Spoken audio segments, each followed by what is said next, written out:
your second question, that conversation about the length of life is something that became very apparent to me when I was 17 years old. May 13th, forget what day of the week it was. I think it was either Tuesday or Wednesday afternoon, but I finished school. I was in grade 10 at the time, and grade 11. And I was on my way home. I had borrowed a friend's pickup truck, and the deal was that I was going to drive home, have dinner with my family. I grew up on an acreage, and we still lived there. And then I was going to come back into town. We're going to go to a movie, a bunch of us, just friends in a small town. There's not a lot else to do besides get into trouble, and we've chosen to not get into trouble and just go to a movie this time. Right.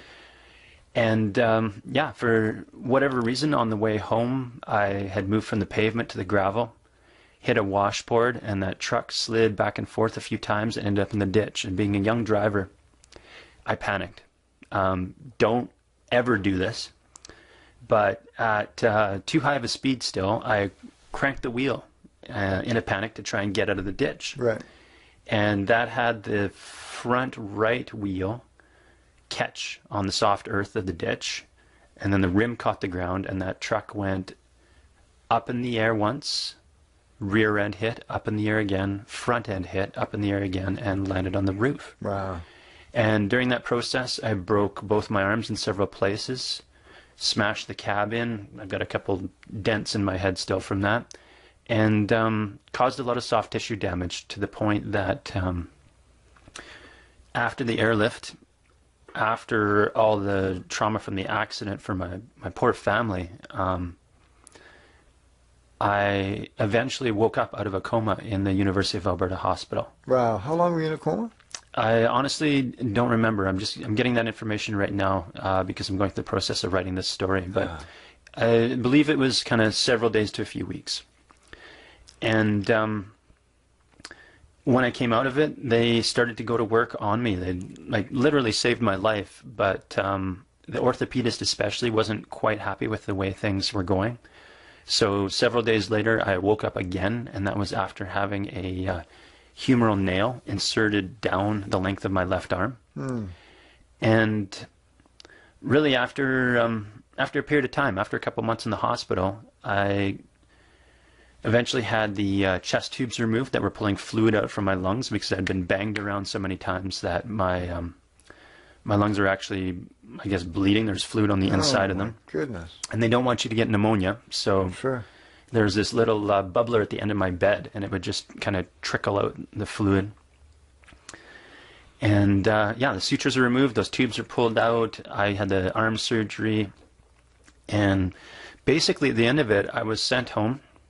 I got a pat on the head. Lucky you're alive. You're lucky to be alive. Mm-hmm. And that was it. The medical system didn't finish with me. I was by no means well.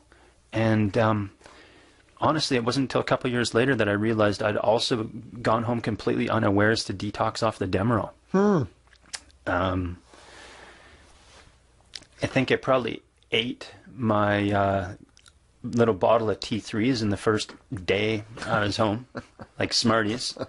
I knew something was wrong, and for about another week to 2 weeks, I was agitated, itchy, mad as hell, and had no idea what that was from. No kidding. I started reading a little bit later on, and I got into some William Burroughs and that kind of stuff when I was in my late teens, and I realized that was detox.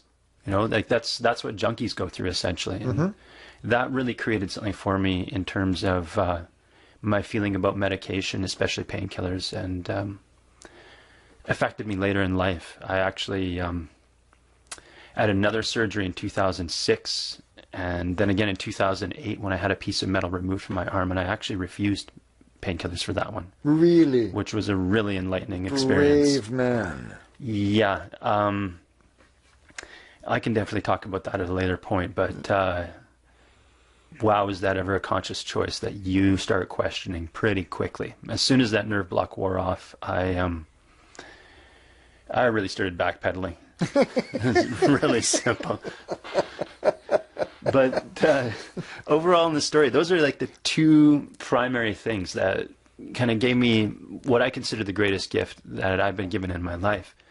First off, the first miracle is that I woke up and I got a second chance. But the second one is everything that I've learned since, because I have the absolute 100% confidence in the fact that we're living. And since we're living and since we're breathing, there's a lot of things that are done to our bodies in such a way that really make about as much sense as taking a houseplant to a car mechanic.